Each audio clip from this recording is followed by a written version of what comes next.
COVID-19 has made the existing gap in our society bigger and larger. For instance, deaf persons who speak sign language in Japan and in other places have difficulties in getting information even before this pandemic.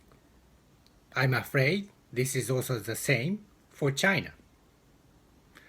And now, during this health crisis, lack of accessible information for deaf people in sign language is a bigger problem, because if you cannot get information, you might be infected.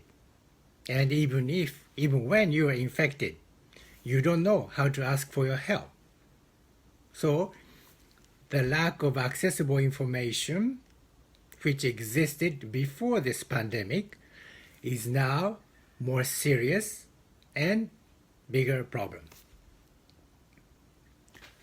But on the other hand, just like the webinar which took place on Saturday on the rights protection of vulnerable groups in pandemic, organized by Wuhan University Institute for Human Rights Studies,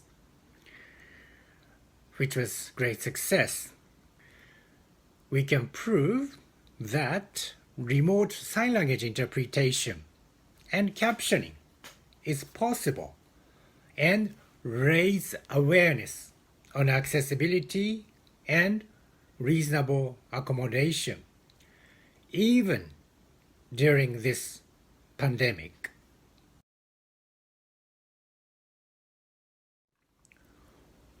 One obvious and clear characteristics of ageism is to give older people low priority, including the access to healthcare, just because of their age, older age.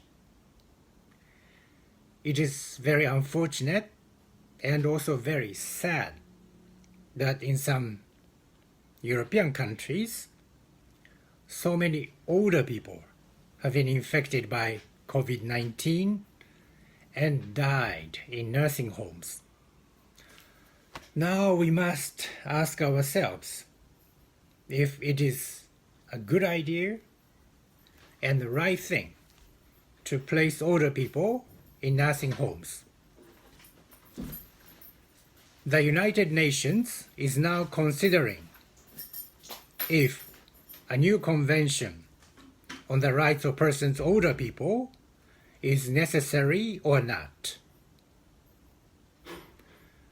And now so many older people have died in nursing homes. This sad reality will most likely give a momentum for this new convention on the rights of older persons. And also, if we measure people by their productivity, say if we think older people are not as productive as younger people, we are discriminating older persons based on their age. But we are also discriminating against persons with disabilities because of their low productivity resulting from their impairment.